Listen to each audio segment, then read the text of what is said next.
What's going on, everyone? It's Steven, and welcome to another video. If you're new to the channel, welcome to DareToCapture. Quick interjection here. I would just like to point out that as I told all of you in the last video, I was gonna get my hair right before the next one comes out, and that's exactly what I did. I got my hair right. So now I'm not gonna have my hair be any concern for the next few videos, and yeah, that's all I wanted to say. Alright, back to the video. Anyways, before I move on, don't forget to hit that subscribe button, because when you do that, it's gonna help keep pushing me to provide good content to you. So on that note, let's get into it. In this video, I'm gonna talk about how you can set up your shots before you start filming a video. Specifically, I'm gonna give you 4 concepts that you need to be aware of before you start filming so that you can have the best setup possible for your video. The first concept I wanna talk about is composition. You need to always be aware of how your composition looks through your camera. A good composition is only gonna help enhance the story that you're trying to tell your audience. If you're not exactly sure what composition is, it's essentially how all the elements in your frame work together to create the scene that you're looking at. So for example, if you look at this frame right now, you see the computer, you see a couple speakers, you see the big-headed figures in the background. All of these work together to create the composition that you see in front of you. Is it the best composition? Probably not. But is it the worst composition? I know for a fact that it's not. It's not an overcomplicated composition, but it's one that helps get the job done for what I'm doing right now. I could have a composition like this that doesn't look too great. However, you can tell that there's obviously some sort of composition going on, but this composition doesn't necessarily fit exactly what I'm gonna be explaining to you throughout this video. At the very least, you want a composition that isn't going to be distracting for your audience. You want something that's going to be able to stand out in its own way, but at the same time, not stand out too much to the point where it's just distracting your audience and that's the only thing that they can pay attention to. It's very easy for your composition to be distracting and causing your audience to lose focus. And this is something that holds especially true in formats like this where it's just you and the camera. So when you're trying to set up your shot for a video, keep in mind the composition and how it's always gonna look through your camera. The second concept I wanna talk about is lighting. Now, lighting can arguably be one of the most important aspects when it comes to using a camera, whether you're shooting a video or shooting photography. There are a bunch of different lighting techniques that you can choose from, but the one you choose will all depend on the type of video that you're trying to shoot. Now, I'm not gonna get into all the different types of lighting techniques that you can use because that's just gonna be an entire video on its own.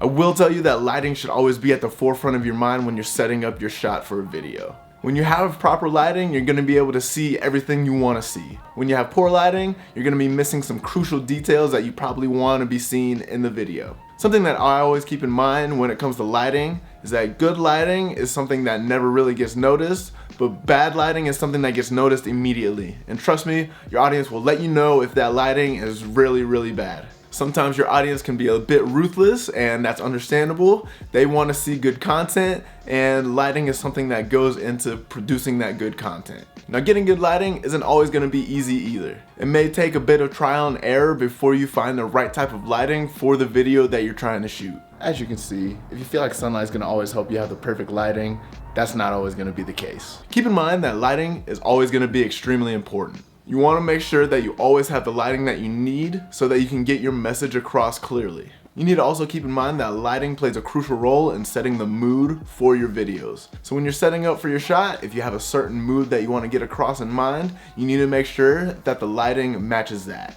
The third concept I want to talk about is headroom and leadroom. Both are going to play a very important role when it comes to setting up your videos.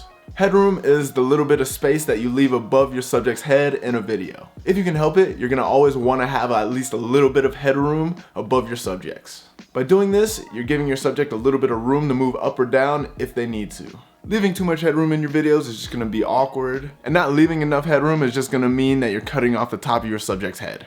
You want enough headroom so that things just look like it's natural. Headroom is something that you're always gonna need to consider when you're shooting a video. Now, leadroom is something that's a little bit different, and it isn't something that's gonna necessarily come into play for all of your videos. With leadroom, you need to leave enough space in your frame so that your subject has enough room to move without you missing that entire movement. For example, I could start on the right side of the frame and leave enough space on the left side of the frame so that if I wanted to move, the camera would be able to capture that entire movement. That is the lead room. Everything to the left of me is the lead room. If I wanted to start on the right side of the frame again, but all of the lead room was to the left and I moved to the right, there wasn't enough lead room to capture my movement. So you need to make sure that you always have enough lead room in your frame just in case you have a moving subject. So in your videos, always be aware that movement is possible, and if you know movement is going to occur, be sure that you leave enough lead room and headroom for all of your subjects. Now the fourth and final concept that I want to talk about when it comes to setting up for your videos is location. Location, location, location. When you're setting up your shot for your videos, you need to always be aware of your location. You need to think, does this location make sense? Will this location take away from the video in any way? Are there going to be any real issues if I use this location? When you're choosing a location, you need to keep in mind the composition that you're going to have to work with. In some spaces, you're not going to be able to change anything around you. Because of that, you'll be stuck with the composition of that location. This is something you need to think if you're going to be okay with moving on for your video. In other areas, you might not be able to work too well with the lighting. Some spaces are going to be great for lighting, others not so much. If you have the right location, you're going to be able to flawlessly incorporate all the elements you want into your shot for your videos. If you pick a poor location for your shot, then you might run into a few problems like location and lighting for your entire video. So when you're setting up for your shot, you need to make sure that you have a solid location so that you run into as little problems as possible moving forward with your video. You need to always keep in mind that setting up your shot for a video is going to be a process. Some shots are going to be much easier to set up than others.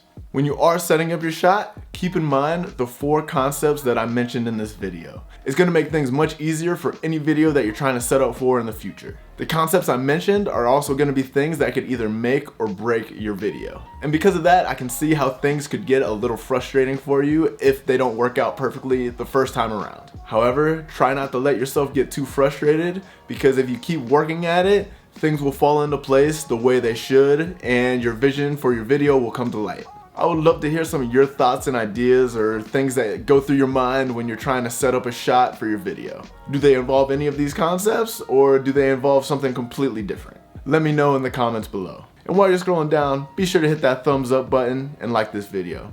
It's not gonna hurt you, I promise. And on that note, I'm Steven. I'll catch you in the next one. Peace.